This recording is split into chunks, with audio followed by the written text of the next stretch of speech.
전능하신 하나님 아버지 감사합니다. 거룩한 주일 이 하루의 첫 시간을 주님 앞에 나와 예배하며 말씀을 들으며 주님을 의지하며 나아갑니다. 주님, 오늘 또 하나님의 은혜로 우리의 삶을 인도하여 주시옵소서. 감사를 드리며 예수님의 이름으로 기도드립니다. 아멘. 찬송가 312장입니다. 312장 동일 찬송가 341장입니다.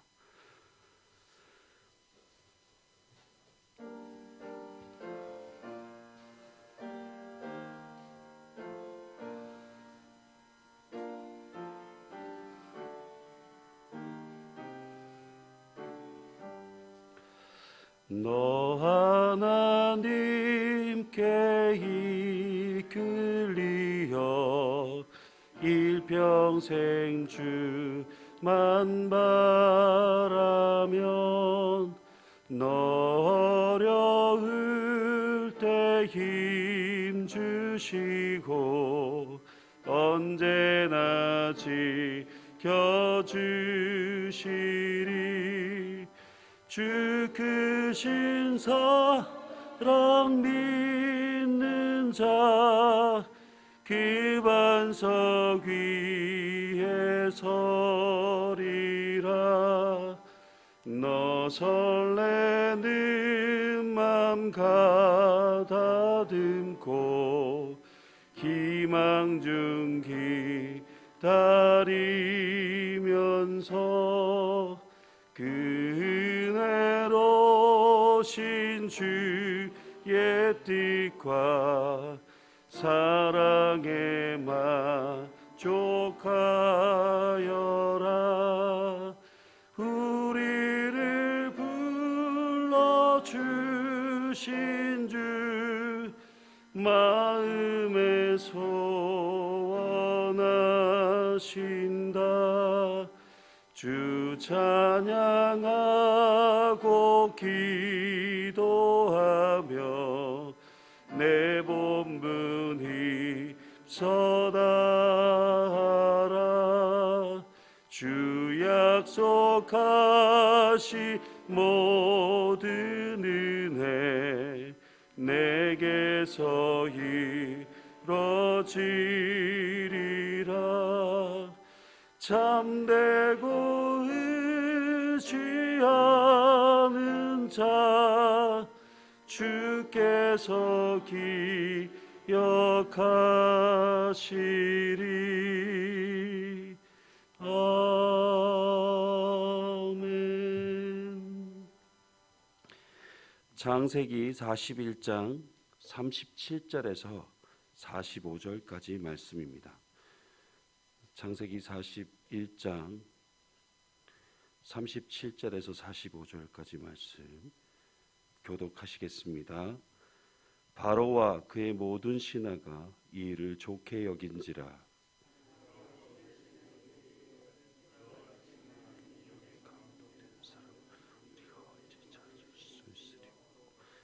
요셉에게 이르되 하나님이 이 모든 것을 내게 보이셨으니 너와 같이 명철하고 지혜 있는 자가 없도다.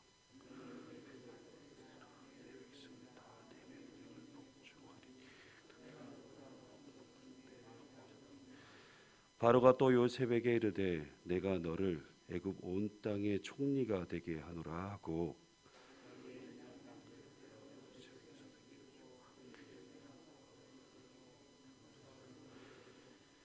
자기에게 있는 버금 수레에 그를 태우매 무리가 그의 앞에서 소리 지르기를 엎드리라 하더라. 바로가 그에게 애굽 전국을 총리로 다스리게 하였더라.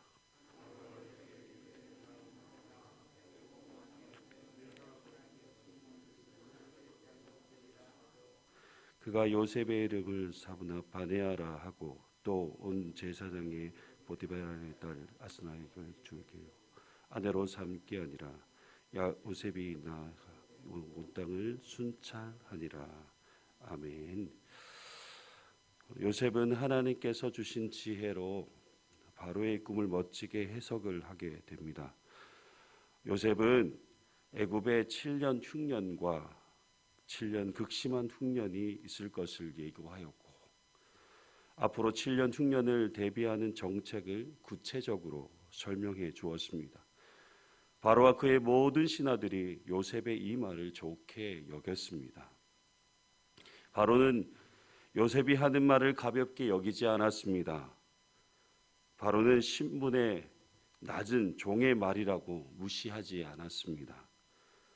요셉이 하는 말을 있는 그대로 인정하고 그대로 그의 말을 따르기로 합니다. 그들이 요셉이 하는 말을 인정하고 그렇게 따를 수 있었던 것은 요셉이 하나님의 영에 감동된 사람이었기 때문입니다.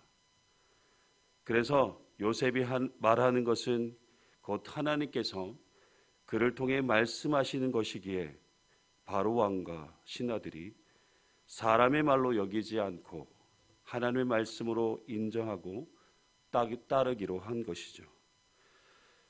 요셉이 하는 말이 그저 한낱 연약한 인간의 말이었다면 그들이 전적으로 신뢰하고 따를 수 있었을까요? 그렇지 않습니다.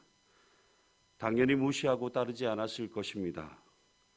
그러나 요셉의 말이 하나님의 영에 감동된 하나님의 말씀이기에 그들이 신뢰하고 따르기로 한 것이죠. 그러면 어떻게 하면 요셉과 같이 하나님의 영에 감동된 사람이 될 수 있을까요? 여러분, 하나님만을 경외하는 자가 하나님의 영에 감동된 사람입니다. 하나님을 경외하는 자에게 하나님의 영이 임하시고 그에게 명철과 지혜를 더하셔서 하나님의 일을 하게 하시는 것입니다. 39절에 바로는 하나님이 이 모든 것을 내게 보이셨으니 너와 같이 명철하고 지혜 있는 자가 없도다라고 말합니다. 바로 왕은 하나님께서 요셉을 통해 행하시는 일들을 보면서 이것은 분명 하나님께서 요셉에게 명철과 지혜를 주셨기 때문이라고 생각한 것이죠. 잠언 9장 10절 말씀에 여호와를 경외하는 것이 지혜의 근본이요 거룩한 자를 아는 것이 명철이다라고 말씀합니다. 요셉은 여호와 하나님만을 경외하는 자였습니다. 그가 보디발 집의 종으로 살고 있을 때에도 억울한 누명을 쓰고 감옥에 갇혀 있을 때에도 그는 언제나 하나님만을 경외하는 삶을 살았습니다. 요셉이 하나님만을 경외하는 삶을 살았을 때 하나님께서 그에게 지혜와 명철을 더하여 주셔서 자신에게 맡겨진 일을 잘 감당할 수 있도록 그리고 또한 모든 이에게 신뢰와 인정받는 삶을 살 수 있도록 하신 것입니다. 요셉이 어떻게 해서 하루아침에 애굽이라는 이 대제국의 총리가 될 수 있겠습니까? 아무리 생각해도 인간적인 방법으로는 불가능한 일입니다. 그런데 하나님께서 요셉과 함께 하시니 그 불가능한 일도 가능케 된 것이죠. 여러분, 하루아침에 감옥에 갇힌 제수의 몸에서 한 나라의 재상이 되었다라는 것은 인생 역전의 드라마라 할 수 있습니다. 요셉의 인생 역전의 드라마를 누가 만드셨습니까? 하나님께서 만드셨습니다. 여러분, 하나님께서 하시면 다 되는 것입니다.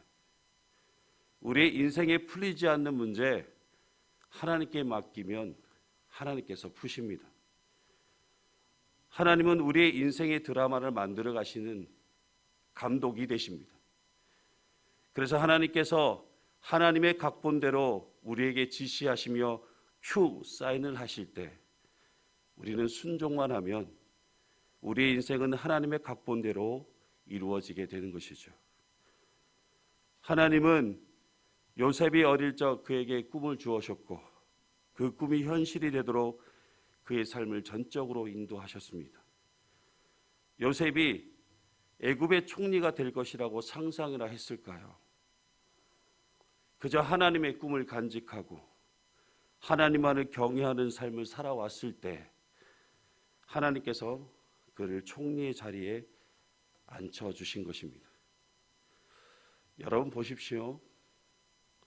요셉은 하나님께 주신 지혜와 명철을 가지고 바로의 꿈을 해석하였고 앞으로 주어질 7년 흉년을 대비하는 정책을 구체적으로 설명해 주었을 뿐입니다. 그런데 하나님께서 바로의 마음에 감동을 주셔서 요셉을 애굽의 총리가 되게 하신 것입니다. 그런데 우리 모두는 요셉과 같은 인생을 꿈꾸는 사람들이 있습니다. 요셉과 같이 인생의 역전을 바라보며 내 삶에도 요셉과 같이 그런 일들이 이루어지기를 원하는 사람들이 있습니다. 그러면서 하나님을 내 인생의 로또로 생각하는 경우들도 있습니다. 여러분, 하나님은 우리의 인생의 로또가 아닙니다. 여러분 모두가 요셉과 같이 총리가 될 수 없습니다. 하나님께서 요셉을 총리의 자리에 앉힌 것은 많은 생명을 구원하시기 위해서입니다. 창세기 45장 5절 말씀에 요셉은 당신들이 나를 이곳에 팔았다고 해서 근심하지 마소서, 한탄하지 마소서, 하나님이 생명을 구원하시려고 나를 당신들보다 먼저 보내셨다라고 말합니다. 하나님의 뜻을 이루기 위해 그를 애굽의 총리의 자리에 앉힌 것입니다. 하나님은 하나님만을 경외하는 자를 통해 하나님의 선하신 뜻을 이루십니다. 하나님께서 요셉에게 최고의 권력을 주신 것은 하나님의 뜻대로 애굽을 다스리도록 하셨고 생명을 구원하시기 위해서입니다. 오늘 말씀을 통해 우리는 무엇보다 하나님만을 경외하는 하나님의 영에 감동된 그런 하나님의 사람이 되어야 될 줄 믿습니다.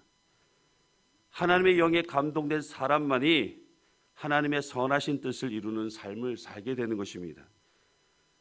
하나님은 우리를 통해 많은 생명을 구원하는 일에 쓰임받기를 원하십니다. 사도행전 1장 8절 말씀에 오직 성령이 너에게 임하시면 너희가 권능을 받아 예루살렘과 온 유대와 사마리아와 땅끝까지 이르러 내 증인이 되리라 말씀하셨습니다.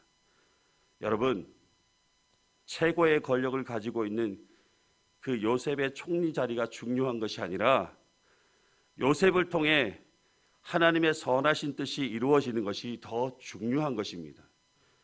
사랑하는 여러분, 나의 삶을 통해 하나님의 선하신 뜻이 이루어지는 것, 이것이 가장 큰 은혜이며 가장 복된 삶인 것을 여러분 기억하시기를 간절히 소망합니다. 오늘 하루도 하나님만을 경외함으로 하나님의 영이 여러분 가운데 충만한 삶이 되기를 간절히 소망합니다. 그리고 여러분의 삶을 통해 하나님의 선하신 뜻이 온전히 이루어지는 여러분의 복된 삶이 되시길 주님의 이름으로 축복합니다. 기도하시겠습니다. 하나님, 날마다 하나님만을 경외하는 삶을 살게 하시고 하나님의 영에 충만한 성령 충만한 삶을 살 수 있도록 우리의 삶을 인도하여 주시옵소서. 오늘도 우리의 삶을 통해 하나님의 선하신 뜻만 이루어지게 하시고 많은 사람의 생명을 구원하는 복음에 합당한 삶에 쓰임받는 우리의 삶이 될 수 있도록 주님 우리를 축복하여 주시옵소서. 감사를 드리며 거룩하신 예수님의 이름으로 기도드리옵나이다. 아멘. 하늘에 계신 우리 아버지, 아버지의 이름을 거룩하게 하시며 아버지의 나라가 오게 하시며 아버지의 뜻이 하늘에서 같이 땅에서도 이루어지게 하소서. 오늘 우리에게 일용할 양식을 주시고 우리가 우리에게 잘못한 사람을 용서하여 준 것 같이 우리 죄를 용서하여 주시고 우리를 시험에 빠지지 않게 하시고 악에서 구하소서. 나라와 권능과 영광이 영원히 아버지의 것입니다. 아멘. 자, 함께 기도하실 때에 코로나 종식을 위해서 기도해 주시고 우리나라의 정치적인 안정과 경제적인 어려움을 극복할 수 있도록 위해서 기도해 주시고 선교사님의 사역과 교회를 위해서 질병 중의 교회를 위해 기도하실 때 암투병 중에 계신 우리 교우들을 위해서 꼭 기도해 주십시오. 우리 교회 예배 회복과 세상의 빛과 소금이 되는 교회가 되게 해달라고, 또 공동의회 가운데 하나님의 은혜가 더욱 충만할 수 있도록 다음 세대 부흥과 또 앞으로 우리 교회가 있을 모든 행사들을 위해서 기도하시고 여러분의 개인적인 기도 제목 가운데 하나님 함께 해달라고 우리 주님 이름 크게 부르시고 함께 기도하시겠습니다. 주여